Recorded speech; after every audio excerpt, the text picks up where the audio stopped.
All right, I remember we did an article a couple weeks ago that said this is the thinnest you will be until next year. This starts the holiday eating season, and with that comes a lot of guilt. We have Travis Brady joining us now. He's a personal trainer. He's talking about nutrition and life coaching, and Travis, you say cut the guilt. Cut the guilt. We are coming up on what I call the 60 fattest days of the year. Oh no. Starts with Halloween, right? Halloween night. We're still eating candy from Halloween. We try to just space it out, but then that spacing out spaces out everything else. Yeah. One of my clients, she pays her kids to take all the Halloween candy away. So she's like, I'll give you $50 if you give me all your Halloween candy. And then did she donate it? She just throws it away. Right. She's like, I'm not going to leave it to eat. So what do you do if you know those days are coming and you know that every year, against your best efforts, you probably indulge a little bit more than you should? Sure. We all do, and the main problem that I see, I had a client the other day, she comes in, she's like, oh crap, I screwed up on the weekend with my nutrition. You know, I went to this party, and then she talked about how she screwed up on her date, and she's just saying how bad she is. And so the problem is we shame ourselves instead of the behavior. We say, I'm bad, not that this behavior's bad.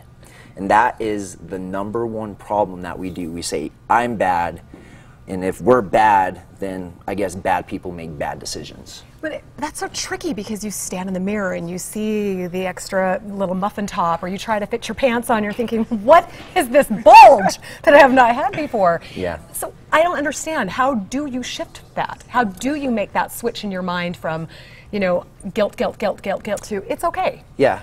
And to touch on that topic, what I've noticed over the years working with people is the people that get the best results in their life, career, their body, is they do it off love instead of fear. So work out your body because I love myself, not because I hate it. So exercise I give my clients, I'll make them literally stand in front of the mirror and say, I love my stomach. Well, Travis, I don't love my stomach.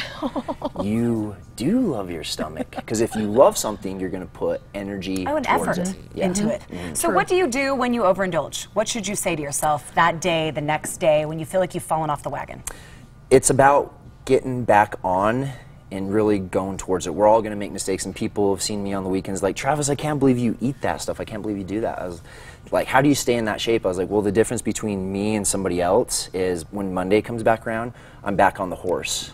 Other people, they'll say, well, next year, well, next month, next week, you know, I'll screw up on a Monday. Oh, we'll start the following Monday.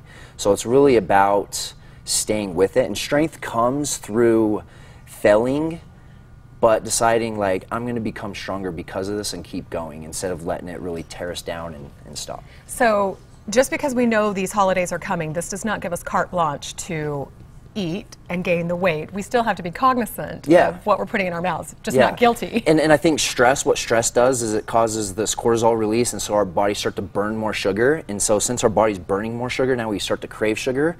And so we crave sugar, eat sugar, our spike in our blood sugar comes down, and it's just that roller coaster, and it's bad. But if you can maintain eating good and exercising during the holidays, oh man, it helps. It really does help so many different parts of your life. You know, as beings, we're meant to express ourselves, and when we're not moving and expressing ourselves, we get all tied up and these anger bulges pop through our neck. So Harmon's is here in the kitchen today with a recipe. How do you feel about cheat days? I don't call them cheat days. I What do you call them? Refeed days. Oh, that feels positive. It is. Because we love our stomachs.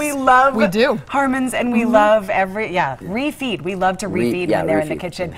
If you need coaching and nutrition advice, personal training, Travis's information is right there on your screen. He also has an app on iTunes, Your Evolution Radio. Go to goodforutah.com/GTU for all of the information. Travis, thanks for stopping by. Okay, thank you. Coming up.